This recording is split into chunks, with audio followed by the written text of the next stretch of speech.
Throughout my own life, and as I assume may be the case with many of you, I've experienced setbacks and set downs, trials and tribulations, hard times and good times and in-between times and times I wish never happened. But I've always had a bounce back spirit. And that bouncing back didn't take that long.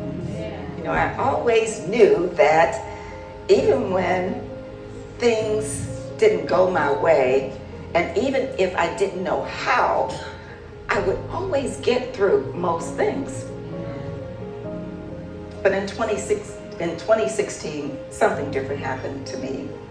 And it would set the beginning path for things to come over many years that I would not have believed could or would have happened to me. So I'll share just a quick snippet, just part of my testimony.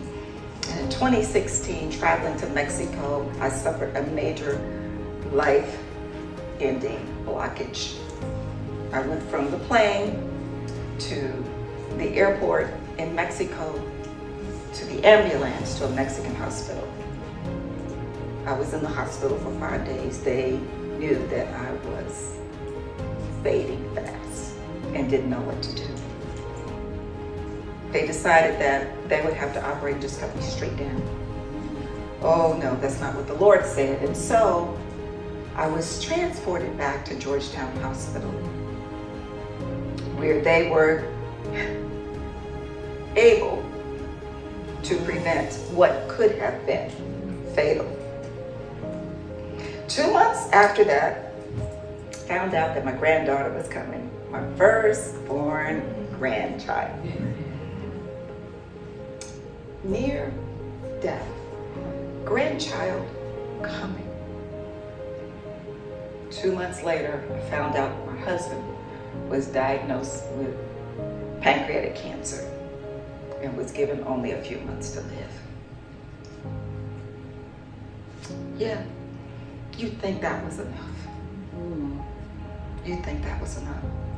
But in early 2017, exactly a year later, I suffered another near fatal blockage and was released from the hospital 1.5 weeks before my husband of 28 years went home to be with the Lord.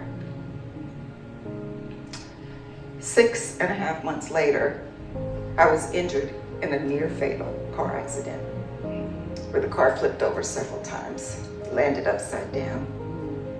And from there, it was compounded injuries on top of injuries, losses on top of losses. Yeah. At one point, I had been diagnosed with about 12 different major health traumas, and it was medically suggested to me that most people don't survive 2 of them. And I was dealing with 12 all at the same time. I was lonely, in much pain, everywhere, unable to care for myself, unable to comprehend, unable to move or do most anything. I had to be cared for. It was a very, very, very dark place for me.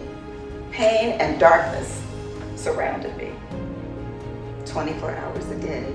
I was so alone. That was a state of my reality, and everything seemed to happen to me in the span of 18 months.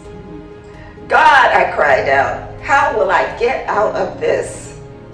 I was broken beyond my ability to heal, beyond my ability to repair, beyond my ability to receive restoration. I was broken. In fact, the term and reality of brokenness was foreign to me until I was stripped of almost everything. And that's when I realized this is a place I've never been before.